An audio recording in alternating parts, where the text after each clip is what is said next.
Welcome to the In Love with PMDD podcast. I am your host, Rose, your PMDD Relationship Expert.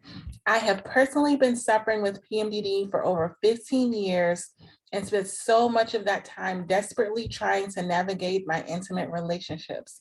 I am now dedicating my doctorate practice to specialize in PMDD, specifically in regards to relationships. I am a traumatology doctoral candidate, and I am married to an amazing PMDD partner. Thanks to my PMDD specific tools that I've learned over the years, and now I am here to share them with you. So each week I will be providing PMDD partners with my signature PMDD Trauma Transformational Tools on how to effectively navigate an intimate relationship while having PMDD, so you can avoid breaking up with them every single month, and you can finally have the peaceful assurance that you can have the supportive relationship that we all desire and deserve. So thank you so much for spending time with me today. Now let's get into your weekly dose of PMDD Trauma Transformational Tools for you and your PMDD partner. So first of all, I just want to say we are officially in PMD Awareness Month. I am so excited because there's so much awareness. There's so many things that I'm seeing on social media that's just bringing so much light to what it is that we go through. And I feel like so much of our lives are darkness. And we feel like we have to hide this disorder. We have to hide the things that we're going through. But this month just gives us the opportunity to just lay it all out there. And I was actually nominated to be one of the IMPMD champions with IMPMD Global. So if you're not following them, they have so many amazing resources. IMPMDglobal.org. And as a champion, we're just sharing our story and sharing our awareness and just making sure that everyone knows that it's okay to speak out about what it is that we're going through. And we're not individuals that need to be put in a corner or put in a box or gaslighted by our medical people, which is going to be one of the topics of today.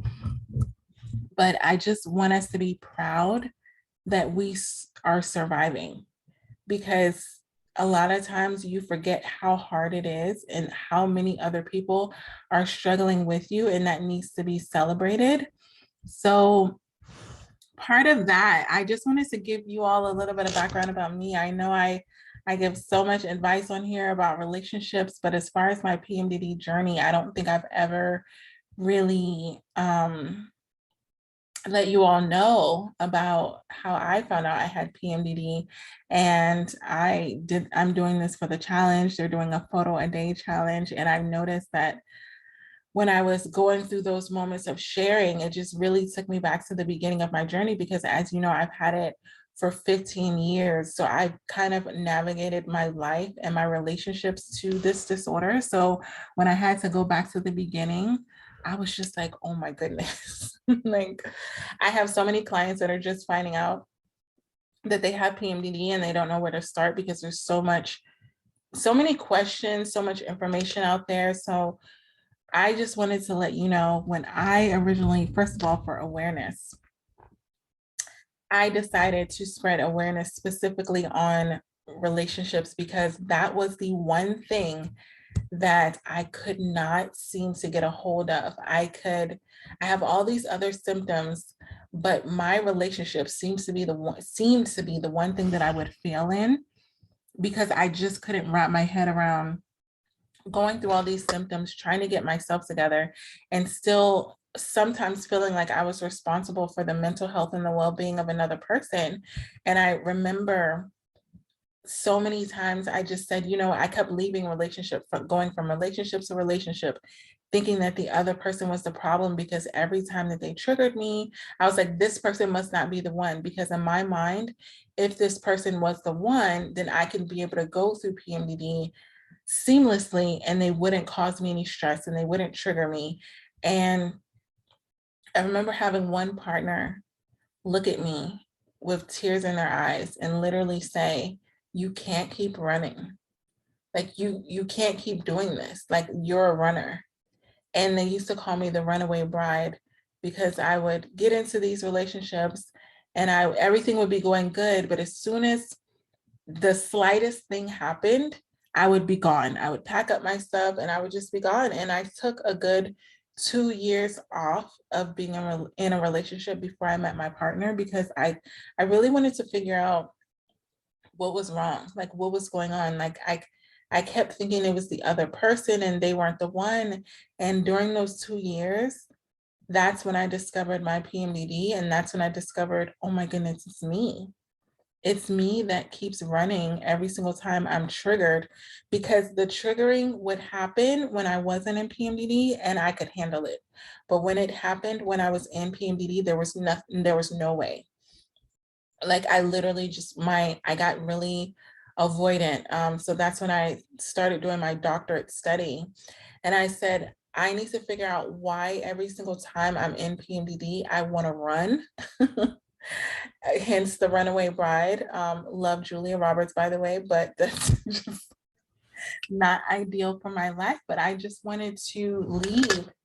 But it wasn't that I wanted to leave the relationship. It was that I wanted to leave that feeling of being so triggered to where I felt like I couldn't handle it. It was like out of control. It was like an outer body experience where I was trying to have these arguments and these discussions with my partner when I was in PMDD, and it just would make my rage flare up. And I literally would put it on the other person and say, you're the reason I have PMDD, because when I argue with you, this other side of me comes out that I don't like. You know, when the PMDD rage was most activated was when I argued with my partner, hands down. And that's why I specifically focus on PMDD relationships, because when my symptoms were the worst, it wasn't when I was just by myself, because I'm really kind of good by myself. I can navigate my symptoms pretty well if I'm secluded. When I say secluded, I mean no noise, because I have misophonia. So that means I can't hear all the loud noises. I can't, like, I literally could go in a bunker for 2 weeks like, and be fine. But when I got into relationships, there were so many things that they were doing that were triggering me, that it was like back to back to back to back to back, that it was just, I was so overwhelmed. And I was just like, I can't deal with this. Like, I need to go back to being by myself. And that's when I felt like I needed to break up with my partner every single month, because it would be like sensory overload. Like, it's too much of my partner all of the time. I need to get the heck up out of here. And what would happen was, when I came out of PMDD and I felt like I was back to the core of who I am, I felt horrible, because I was looking for my partner to be there for me. Because here's the thing. When you break up with your partner, or you say you want to leave your partner when you're in PMDD, it's temporary, just like PMDD. So eventually you're going to want to be with your partner again. Eventually you're going to go back to loving them. And that's the part that I struggled with the most, is that I knew that me wanting to break up with my partner every month wasn't the core, the true person that I was, because when I came out of it and I felt most like me, I wanted to be in a relationship. I wanted to be loved. I wanted to be supported. I wanted to give love. Like, all of those things were a reality for me. So I'm like, okay, if I agree that the real me is not me in PMDD, then if every single time I want to break up with my partner and I'm in PMDD, that must be a lie as well. So there's so many lies and intrusive thoughts that happen when you are in PMDD, that you kind of have to put things in perspective and say, okay, these things are lies. So I'm not making any major decisions with my life based off of these lies. And these things are true. So when clients come to me and they say, I don't know what's true and what's not true, I always tell them, what do you feel about your partner when you're not in PMDD? How do you feel about them? Do you want them around? Do you want to be with them? Do you see a life with them? And they're like, yes, absolutely. And I'm like, that is the truth. When you're not in PMDD and you don't have those things going on with your brain and your hormones and your body and all of the things, that's the core of who you are. So you can't make decisions about your PMDD partner based off of when you're in PMDD. And so I was so compelled to switch my doctorate degree. So I've been going to school for a very long time. I'll give you a background. So I have my undergrad, it's a lot. So I have my undergraduate degree in pre-law. Okay, so I'm very big on the legal system. I have my master's in human resources. And then I have my doctorate. All of the courses are done for my doctorate in counseling with a concentration in traumatology. So when I'm giving you advice, I'm giving you the compilation of the legal background. I'm all about the facts. So nothing I tell you is going to be based on a whim or even my personal experience. Like I test everything that I'm telling you to make sure that it works. And then also my human resources, I do a lot of counseling and things like that. And then my doctorate is going to specifically be, my dissertation is going to be in PMDD with a concentration on relationships. And it's so funny because I originally started my PMDD journey with getting my doctorate. I knew I had PMDD, but I was still getting my doctorate in childhood trauma because a little part of me thought that the reason why I had PMDD was because I have a very traumatic childhood. So just to give you a little bit of background on me, I grew up in the foster care system. My mom and my biological mom and dad suffered from substance abuse and gave me up at the age of 3. Then from 3, I went many years in foster care until I was adopted. Once I was adopted, I experienced abuse as well within that experience, and I ended up leaving the home at the age of 17, and I joined the military. So I've been in the military this is my 19th year. Oh my God, this is my 19th year serving in the US military. And I literally joined that when I left out of my adopted family's home because I didn't have anywhere else to go. And I had so much trauma, and it was like double trauma. So I had childhood trauma from my biological family, and then it also continued on with my adopted family. So the whole time I was getting my degrees and studying, specifically with counseling, I knew that I wanted to do it with childhood trauma because I felt like that's the reason why I'm having these symptoms. That's the reason why, like it makes sense to me that I'm having these symptoms before I even knew that it was PMDD because I had been through so much. And it was hard for me. I'm not gonna lie, it was really hard for me to switch my dissertation from childhood trauma to relationships in regards to PMDD because I felt like I was abandoning a topic that was so close to the core of who I was. But I realized that when I healed from my childhood trauma through therapy, through counseling, through coaching, I still had PMDD. And I know there's so many studies out there about trauma and healing trauma so that you don't have PMDD anymore.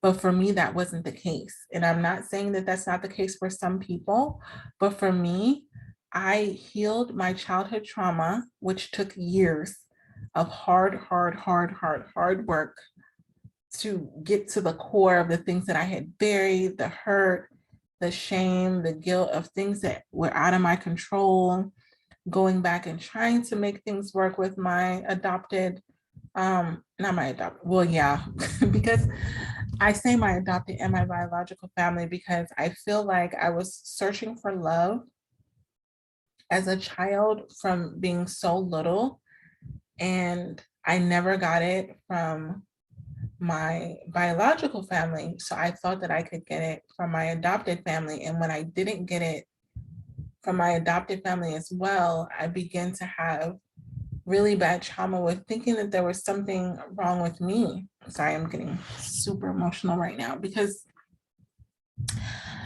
I began to think that if I couldn't get loved from my biological family and I couldn't get loved from my adopted family, it's not them, it's me. And so when you translate that to relationships and you're getting in relationships and they fail, because I had PMDD, I associated with that, like, oh, it's just me again. Like, I'm going to be the reason why I'm going to have to be single for the rest of my life because I have this disorder. It's like I had so many blocks to experiencing love. And I just felt like there was something wrong with me for so long.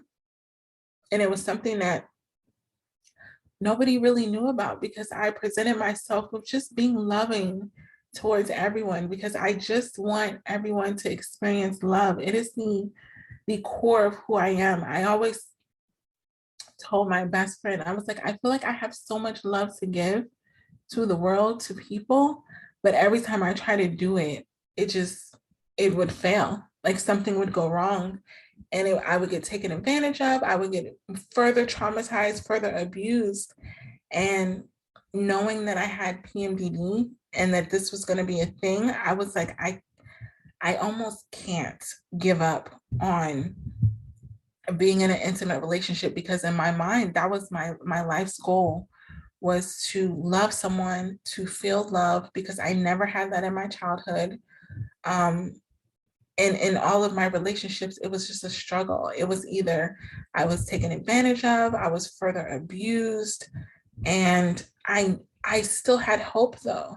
And that's the craziest thing when I deal with clients who've had so much trauma going on, they become really bitter, which happens, which is very common because it's just not fair. You know, you kind of think, you know, when I was originally starting with childhood trauma with those clients, they literally thought it's not fair. I didn't ask for my childhood. I didn't ask to be born into this family of dysfunction that abandoned me, that neglected me, that abused me physically, mentally, all of these. I didn't ask for this, but I'm forced to deal with it.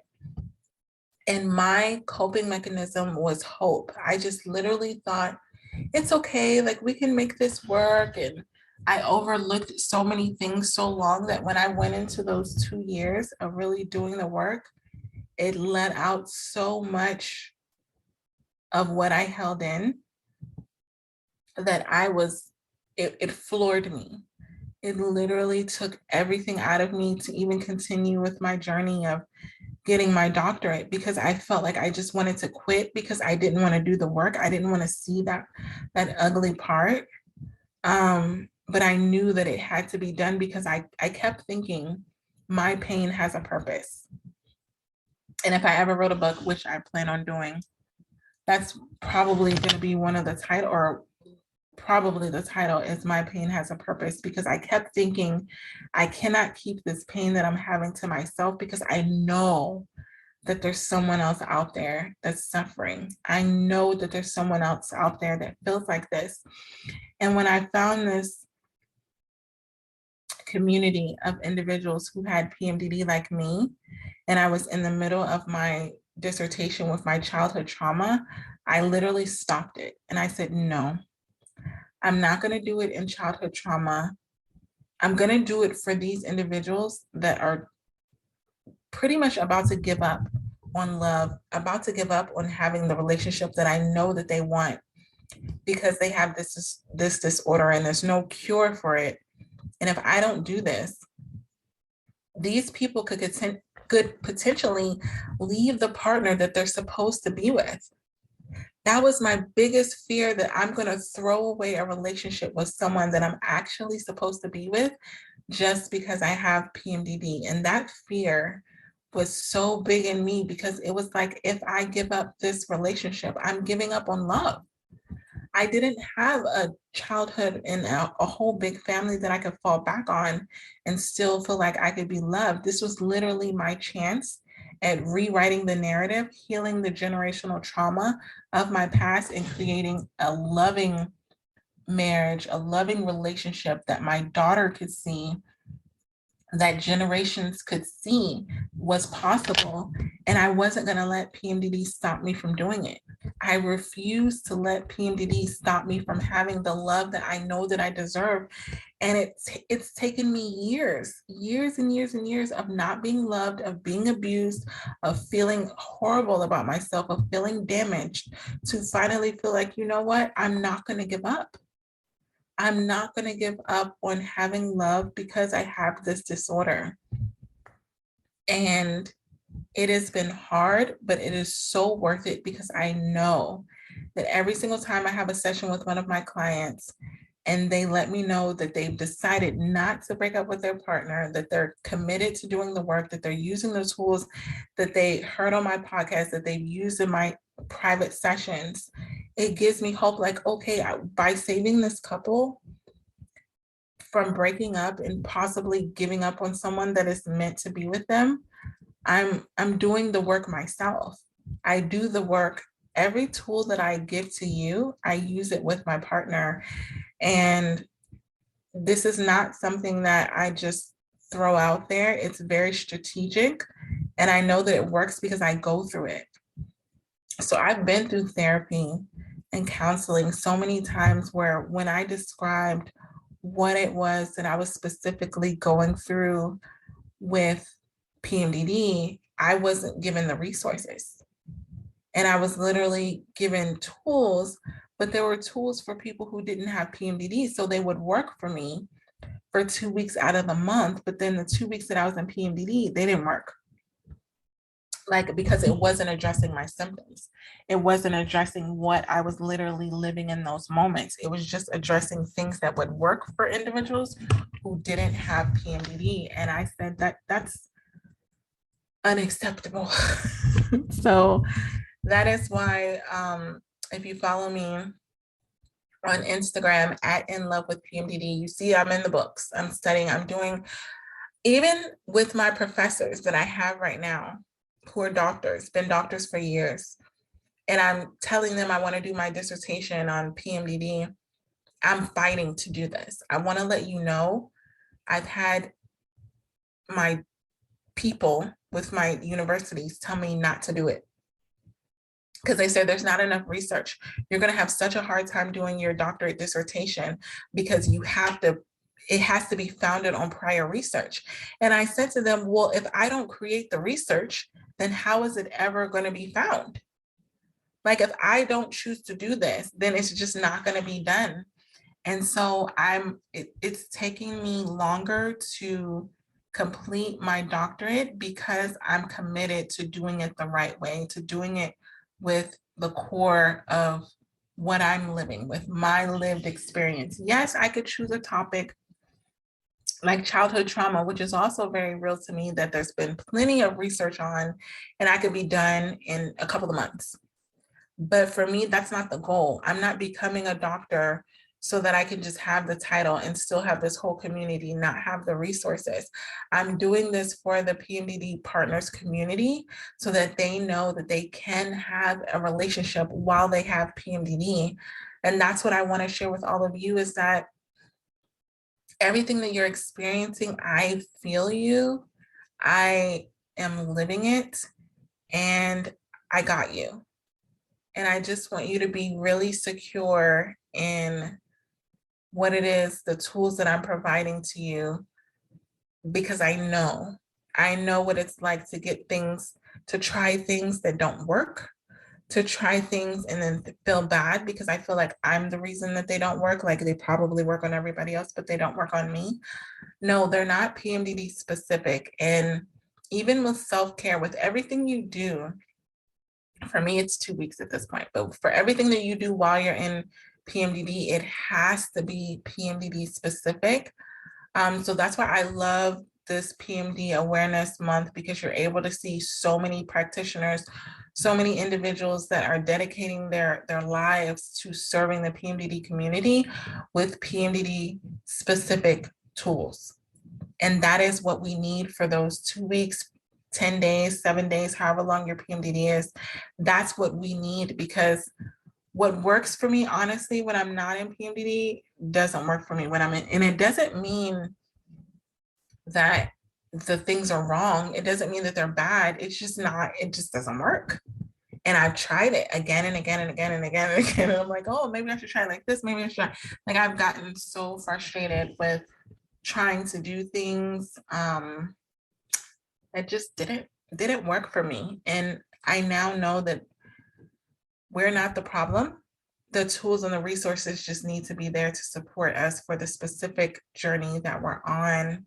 And so I know that I originally started this with talking about I am PMD Awareness Month, but I want to go over some of the symptoms that I have with PMDD, because what I'm basically going to do, because I am PMD Awareness Month, it's the whole month of April. So I'm going to do weekly wrap-ups of all of the things that we talk about, because I'm posting on social media every single day about what these specific things are, but in an effort to not have you listen to 5-minute clips, I'm going to just round this up. But PMDD symptoms for me are night sweats, heart palpitations, really rapid heartbeats, which probably has to do with my anxiety, PMDD rage. I always feel very overwhelmed. That is probably the most prevalent because I have a lot going on in my life. Like I told you, I'm a wife, I'm a mom of a preteen, I'm in the military, in leadership position, so I'm responsible for a lot of individuals. I'm currently moving, so right now I'm in Maryland, and I'm moving to California. So I'm in the middle of that. So every couple of years I move. That's the thing with being in the military. So I have the childhood trauma, which seems to come up every single time when I'm in PMDD. Like, I don't know why that happens, but that's actually become one of my symptoms, is dealing with past trauma. And even from healing from it, it still comes up, and it makes me, like, I feel like it's when I'm in those deep depressive moods where I'm just like, the world is dark and heavy and overwhelming. That's when the trauma comes in and it just sits on me, and I feel like there's this big weight and I don't have interest in doing anything else. And I really just think my life is not fair. I think I'm a good person. I just want to help people. Why do I have to go through this? And I kind of go through that every single month, that cycle. So very bad, intrusive thoughts. I get thoughts about friends that they don't like me anymore. Even in business, I've been like, because I have a lot of clients now that specifically have PMDD, but I will literally be thinking like, oh, someone didn't get back to me. Like, I'll start to assume things and create stories in my mind that are not true, but in my mind, they feel very true in the moment. And with my partner specifically, I just become avoidant.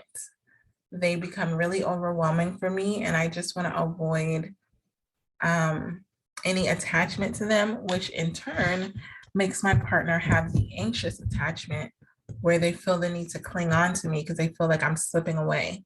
So that cycle is one that when it happens, I have to implement the tools that I teach you all, because it is so destructive for you to just go from being really, really loving with your partner to completely pulling away, going into a dark hole, thinking that everything that they do and say is annoying and you just want them to go away. Like, the damage that it does on your partner is it's a lot. So I try to use the tools that I give you so that I can, and then, because a lot of times you think, oh, if I communicate with my partner that I'm in PMDD, that's enough, and it's not. So that's one thing that I want to let you all know, that if that's something that you go through when you're in PMDD, just telling your partner that you need space and that you want to detach from them and you feel like they should understand. It's not a logical thing, it's an emotional thing. So when you're dealing with attachments, it's not a factual thing. You can't tell your PMDD partner facts and make their feelings change. You can tell them the facts, but their feelings are still going to remain the same. So if they still feel neglected and abandoned by you because you're getting really avoidant, you can tell them, oh, it's not because of you, it's because of PMDD. That's a fact, but their feelings are still going to feel abandoned. They're still going to feel, maybe get an anxious attachment. Maybe they shut down. Maybe you shut down, they shut down, we all shut down. And then you have to dig yourself out of that every single month. So the majority of my symptoms that I have right now, muscle tension, oh my gosh. And I work out daily, whether it's taking a walk, doing yoga, That's also something that I do because I'm in the military. I'm a master fitness trainer. So a lot of the things that I do with my soldiers is I train them. So being physically fit is one of the requirements of my job. And it's just something that I've adopted in my lifestyle that comes second nature to me, whether I'm feeling good or not. So what I've done with that part is when I'm in PMDD, I still move my body, but it's in a way that feels good to me. I don't try to push my body beyond its limits. But I do something because I've noticed that if I just stay in that place, the aches and pains just get worse. Already I'm eating things with my nutrition. Like I have to dial in my nutrition and kind of have a plan because I feel like if I wing it and those PMDD cravings come, oh my goodness, like that's not good. Because when they come and I just allow myself to have them, I end up feeling like crap afterwards, very sluggish, and it just adds on to my symptoms. So I just manage my symptoms very strategically. And that's what I do with my clients. I do customized plans with them, and we kind of plan out their month based off of the symptoms that they have. And you honestly can't wing it with PMDD. You cannot, because you'll end up digging yourself in such a deep hole by the time you get out of those 7 to 14 days that you'll have so much to clean up that you literally won't be able to enjoy your good days. And I noticed that. I noticed 1 month I was traveling a lot for work, which I do all my life. And I was like, oh, I'm not going to do all my rituals or things that I don't have time for that. I'm just going to see. I was like, I'm just going to see what my life would be like if I didn't do all these tricks and tools and all of these things. Oh my goodness. By the time I got out of those 2 weeks, my partner was angry with me. People at work were standoffish because I had said and done whatever because I didn't do my morning routine to like regulate my nervous system. I felt really bad mom guilt about not doing all the things, like committing to doing these things that I just didn't do. I had shut off my phone so many times that I didn't talk to anybody. It took me about a good 2 weeks to dig myself out of all of the damage that I had done to all of my relationships, work, with my partner, with my child, with my sister, like all of the things. And then next thing you know what happened? I spent all my time digging myself out of that. And then guess what? It was time for PMDD again. And I said, never again will I wing it, because that does not work for me. Because I want to enjoy my good days. And with PMDD, in order to enjoy your good days, you need to have a plan for your bad days. And I tell this to my clients all the time. In order to enjoy your good days with your partner, with your life, you need to have a plan for your bad days. And while you're in PMDD, you cannot wing it. It's not cute. It causes your symptoms and your suffering to become even worse. And I don't advise it. I don't advise it. I've done it. It doesn't feel good. And then it feels like there's no end to it. And then when you get back in PMDD, going back to back with multiple bad PMDDs is like the worst, because you feel so bogged down. Your body is just like, what just happened? Your mind is just, what just happened? So I advise that you have a plan every single month for PMDD, and know that your PMDD symptoms can vary from month to month. So what worked last month may not work this month, especially with your partner. So my partner is very rigid, where he likes to schedule, he likes to know what he's going to do and all of the things. And sometimes he'll say, no, your PMDD is supposed to be this day, and it was supposed to be like this, like, because he'll try to plan for it. And then I'm just like, well, that didn't happen. I didn't have those symptoms this month, and this is what I have. And it's kind of like, you have to be flexible in what you're doing to treat your PMDD symptoms, specifically when you're dealing with your relationship, and communicate that. And literally tell your partner, like, hey, I have this going on. So that leads me into one of the things that I created. for you and your PMDD partner is a PMDD partner check-in. So this is a daily check-in worksheet that I created specifically for PMDD partners while you're in PMDD that you can send to your partners. So it asks you specific questions. I know that just giving your cycle, like I used to take a screenshot of my app tracker and be like, these are the days that I'm in PMDD, here you go. Like this, now you know I'm in PMDD. Well, that doesn't give your partner enough information to know how to navigate your relationship together. That doesn't tell them what to do. That doesn't tell them what mood you're in. And sometimes when you're in PMDD, most times when you're in PMDD, you don't want to describe to your partner every single thing that you're going through. Like it's almost frustrating to be like, these are my symptoms that I have going on. And even to have that conversation, it's kind of like, it's not a thing.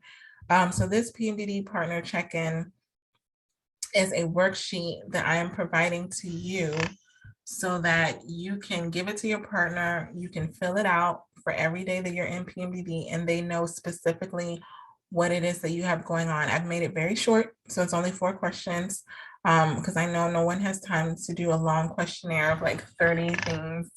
But it's something that's going to really help your intimate relationship so that your partner can understand how to approach you better, the do's and don'ts of what to say to you. And all of that is included in what is now released. The waitlist is now open for the PMDD Partners Path, which is my signature online course that is specifically designed for PMDD partners.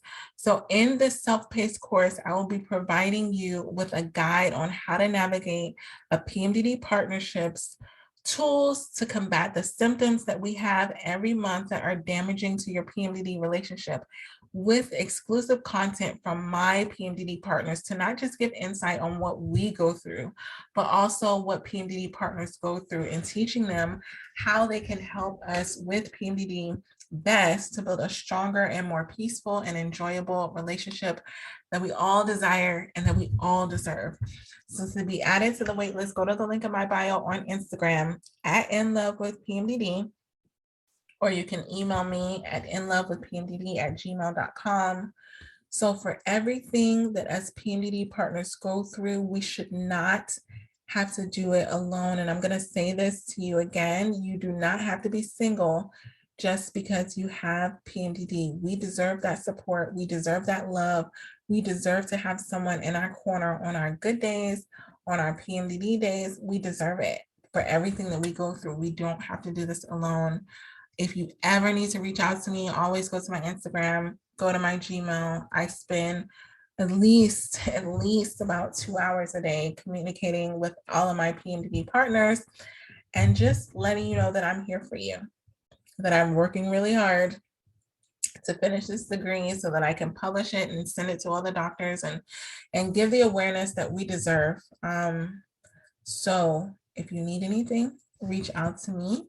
Keep spreading the word as we continuously go through PMD Awareness Month. If you're doing the challenge, keep going. I love seeing all of your content, all of your things, just allowing everyone who's in this PMDD community to know that they're not alone. They have someone that's going through what they're going through, but we're all here to support each other. Until next time, we got this.